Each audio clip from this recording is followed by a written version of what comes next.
All right, so get this. Today we are taking a deep dive into the January 2025 Visa Bulletin. Ooh, exciting. I know, right?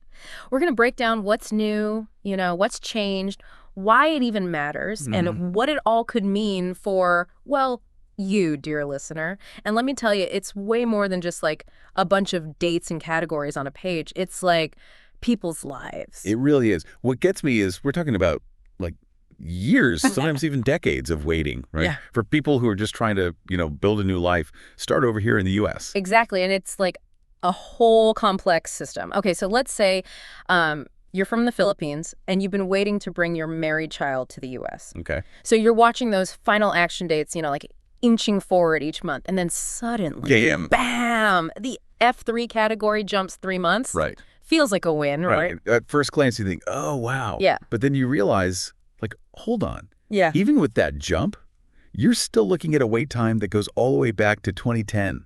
So, yeah, suddenly that 3-month shift, it, like, kind of loses its shine a little bit, That's such a good point. It really highlights how these tiny little changes in the Visa Bulletin can actually have a massive impact, Yeah. We're talking emotional impact on people's lives. It's not just about the numbers. It's families being separated, dreams being put on hold, Totally. just a whole bunch of uncertainty. It really makes you think about, like, the human side of all this. Like, why are these wait times so different depending on where you're from? Right. It's crazy. Like, if you're applying in the F1 category Okay. for unmarried adult children of U.S. citizens, right? Mhm. Someone from Mexico could be waiting since, like, 2004, while someone from France. Yeah. They might get their visa like that. Yeah, that's not fair. What's the logic behind those per country caps? Yeah, the idea is to prevent any single country from, dominating immigration flows. Oh. It's supposed to, like, ensure more diversity. Yeah. But, like anything, it's got these unintended consequences. It creates these crazy disparities in wait times. We're talking like some families stuck in limbo for decades. Decades. Yeah. And is it getting any better? Are we seeing any trends towards a more, I don't know, a fairer system? Honestly, Yeah. not really. If we look at like visa bulletins from the past few years, we actually see like an increase in wait times for a lot of those family-based categories, especially for countries like India, Mexico, and the Philippines. Oh, man. So what's causing that? Is it just more and more people applying, or is it policy stuff? It's kind of both, honestly. I mean, you've got a limited number of visas available every year. Right. And that number hasn't really changed much in decades. Then you've got all these backlogs from previous years. And then you throw in things like global events, economic downturns, political instability in certain areas. Yeah. It all just adds up, right? Yeah. Puts a ton of pressure on the system. And then those per country caps, they just make things worse. Okay, so we've talked about those final action dates and how they can be a roller coaster and how the country you're from can make a huge difference in how long you wait. But let's break down those family-based categories a bit more for our listeners. What exactly are we talking about when we say family-based? Sure, yeah. So basically, we're talking about U.S. citizens or green card holders who want to sponsor their family members to come live here in the U.S. And it's not just like your immediate family. Right. It includes, parents, siblings, even married children. It goes beyond just spouses and kids. Okay, and those different relationships, that's what they split up into those preference categories, right? Like F1, F2A, F3, Yeah, all that stuff. All those codes. It can get confusing. I mean, even for someone like me who, follows this stuff. Oh, for sure. It can get confusing, honestly. It feels like every category has, its own set of rules, Oh, yeah. It's a real tangled web. And then this January 2025 Visa Bulletin, it throws in a whole bunch of curveballs. Oh, no. Take the F2A category. For spouses and children of green card holders, Okay. their dates for filing, they jumped way ahead, to 2024 for most countries. Oh, wow. But wait, didn't we say earlier that, those dates for filing can be way ahead of the final action dates? Yeah. So does that mean people can file now but then still be stuck waiting for years? Yep, pretty much. Yeah. It's like this weird catch-22. You can get the paperwork going, get the ball rolling, but it doesn't necessarily mean you're any closer to actually getting the visa. And that gap, that wait between filing and actually getting approved, it can be rough on families. Lots of anxiety and uncertainty. So for someone who's totally new to all this, what's the key takeaway? What's the difference between those two dates and why should they care? Okay, so Think of it this way. The date for filing, that's like getting your ticket in line, right? You've Yeah. secured your spot, you're in the queue, but you're still waiting for your number to be called. Okay, yeah. The final action date is when they're finally calling your number. It means the government is ready to actually give you that visa. That makes so much more sense. Okay, so we've got the system where how long you wait depends on where you're from, all thanks to those per country caps. And then on top of that, we've got these two dates for filing and final action dates. Right. That can be like years apart. It just adds another layer of like complexity on top of everything. Makes your head spin, honestly. It's a lot to take in, that's for sure. Yeah. But we've only scratched the surface. We haven't even touched on employment-based visas yet. They have their own whole set of rules and categories, and you guessed it, wait times. Oh boy. Okay, so let's shift gears then. For those listening whose journey to the U.S. is tied to, their job skills and career aspirations, what should they know about those employment-based categories in this new January 2025 visa bulletin? What are the big headlines? All right, so one of the biggest changes is in the EB2 category. For professionals with, advanced degrees or exceptional ability, if you're from India, you'll be happy to know your final action date moved forward a whole 2 months. Wow, 2 whole months. Yeah. It might not sound like much in the grand scheme of things. But when you've been waiting for years, every little bit counts. Exactly. Yeah. And for some people, the wait is actually over. Really? Yeah. If you're in the EB1 category, for folks with extraordinary abilities, Okay. think like Nobel Prize winners, Olympic athletes, top researchers, Whoa. a lot of countries are actually considered current. Wait, current, does that mean no wait time at all? Yep, that's exactly what it means. The U.S. knows it's got to attract the best global talent, so they've created a fast track for those people Oh, wow. to contribute to the economy and society here. That's wild. We're talking about people waiting decades over here in the family-based categories, and then over there, it's like, come on in, the door is wide open. It shows you, how differently we prioritize certain types of immigration, doesn't it? For sure. On one hand, we want to reunite families and, uphold those values, Yeah. but then we also want to, roll out the red carpet for people who can help our economy grow right away. It's a tough balance, and it's kind of reflected in the way the visa bulletin is structured, isn't it? Absolutely. So we've got these two main paths to immigration, Yeah. family-based and employment-based, each with their own categories and wait times and overall priorities. Yep. But are those the only ways to get a green card? What about people who don't fit neatly into either of those categories? That's when things get even more interesting, right? Yeah.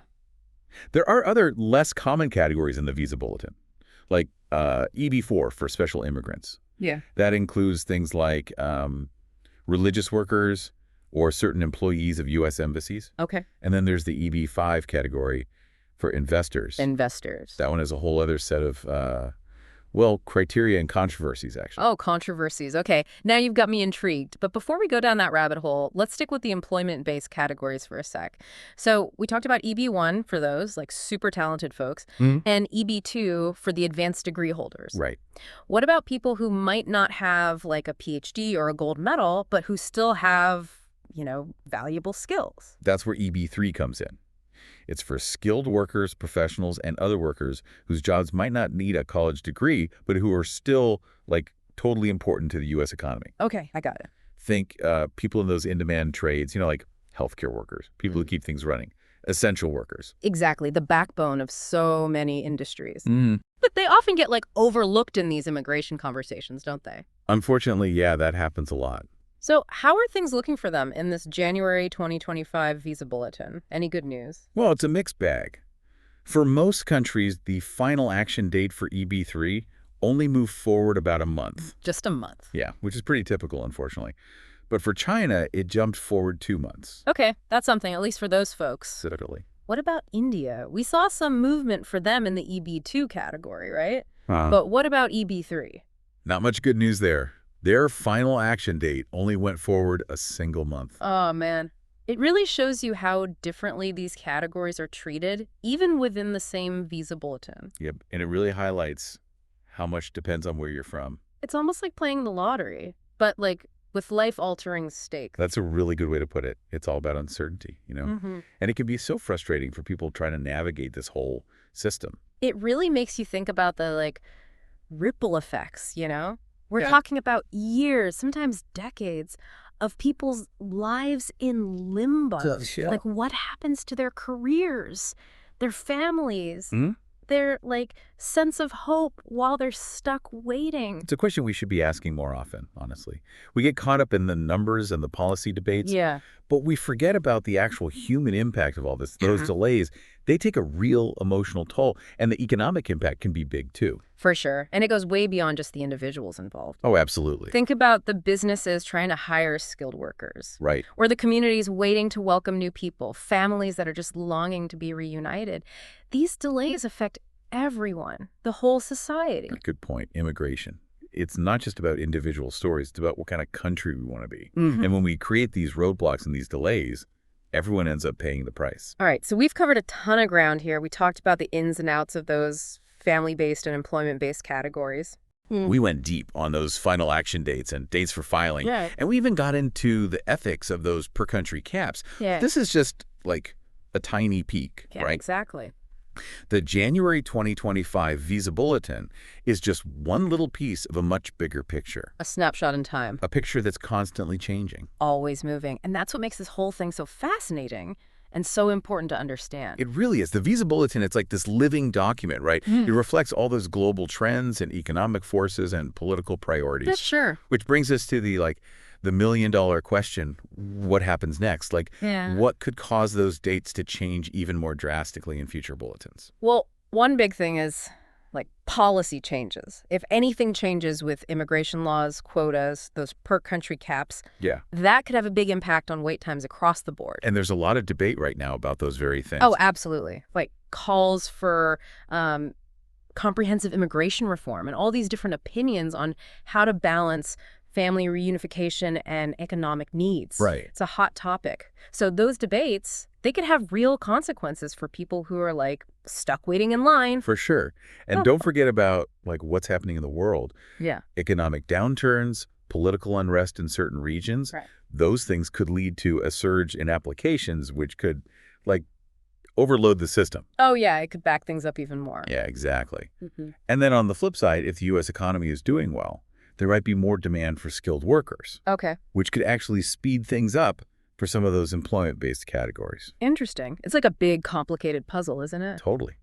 Lots of moving parts, lots of things to consider. And that's why it's so important to stay informed, Yeah. to know what's going on, to understand all the different forces at play. And to fight for policies that reflect our values. Right. So for those listening who are in the thick of it, trying to navigate this whole world, what advice would you give them? Where can they go for reliable information and support while they wait?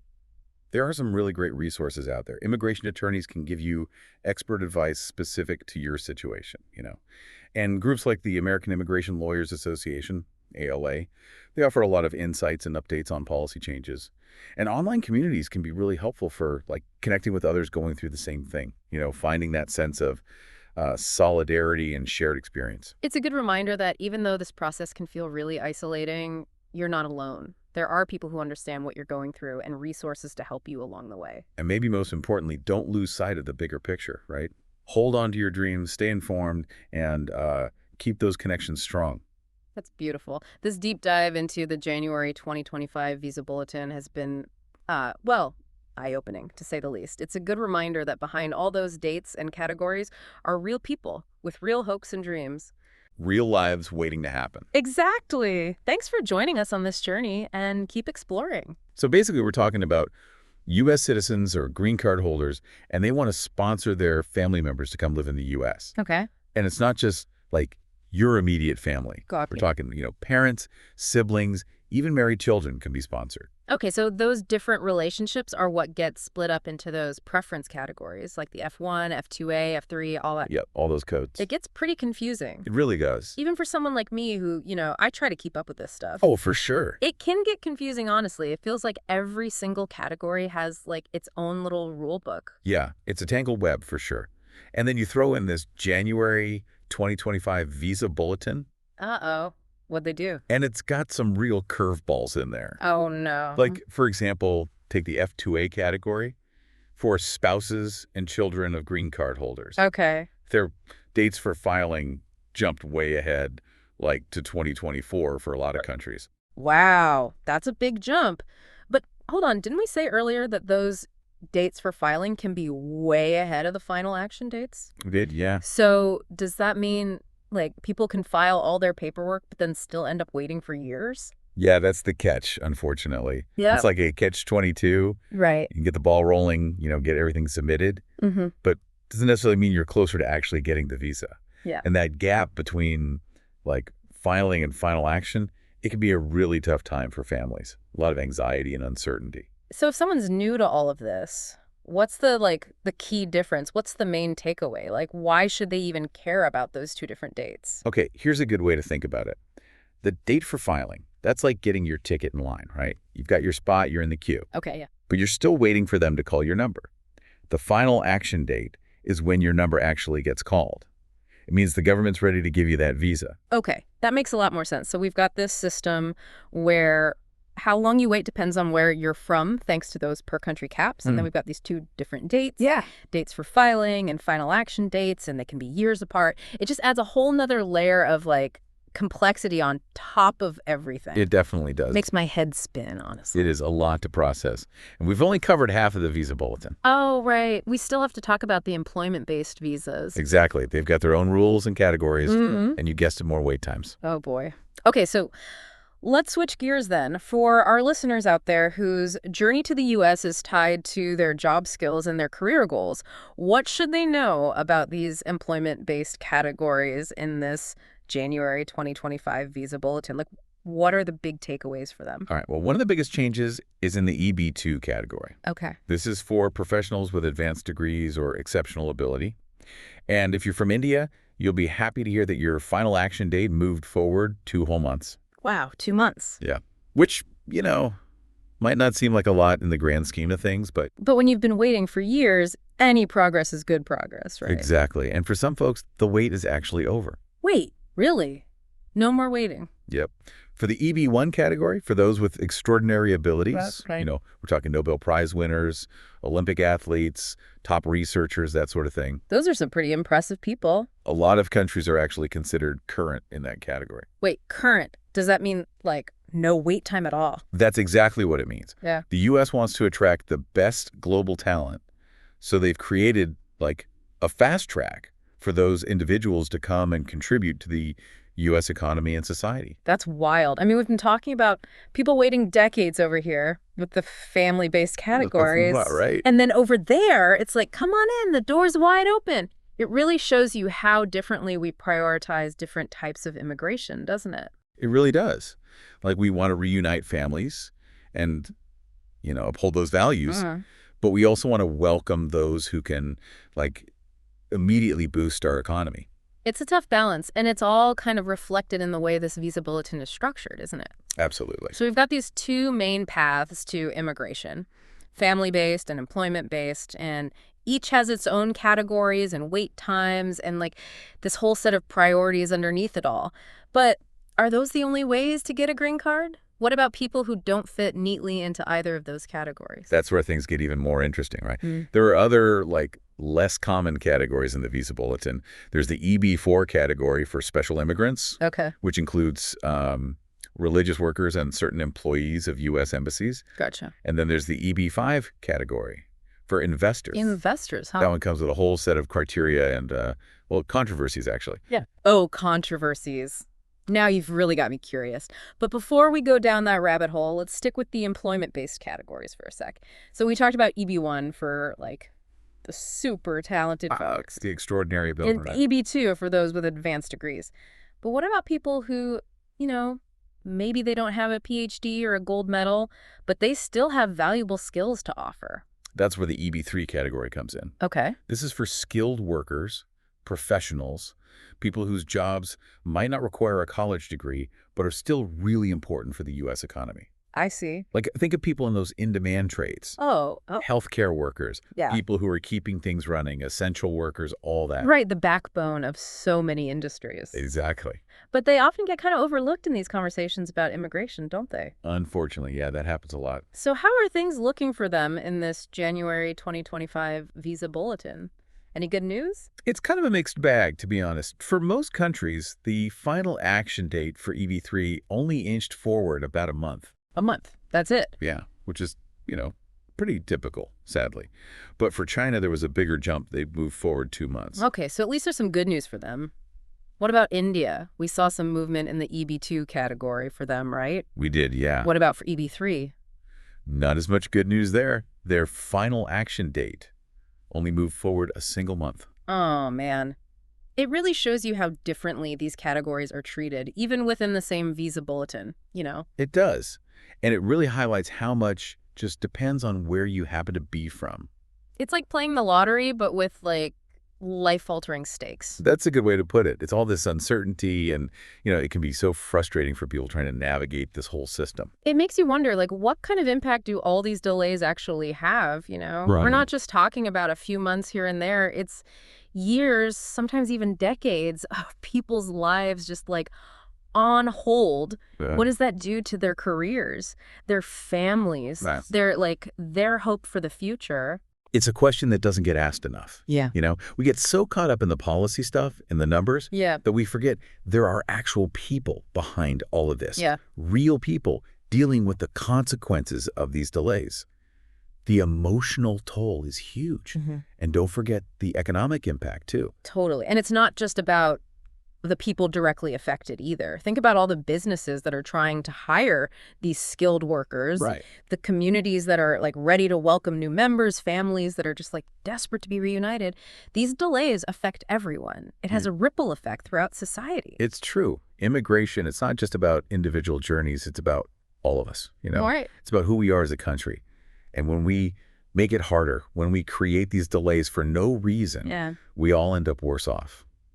Okay, so, wow, we've talked about a lot today. We went over the family-based and the employment-based categories, all those different rules.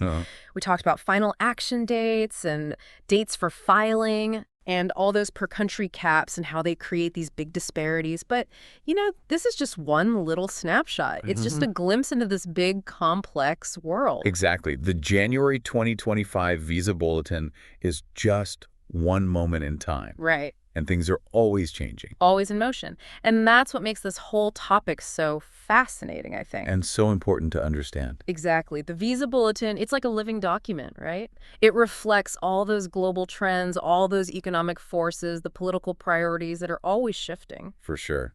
Which brings us to that big question, the one everyone wants to know. $1 trillion question. What's going to happen next? Yeah. What could shift things even more in the future when it comes Yeah. to those dates and those categories? What could shake things up? Well, one big factor is policy changes. If anything changes with the immigration laws or the quotas or those per-country caps, that could have a huge ripple effect across all the categories. And there's a lot of debate right now about those very things. Oh, yeah.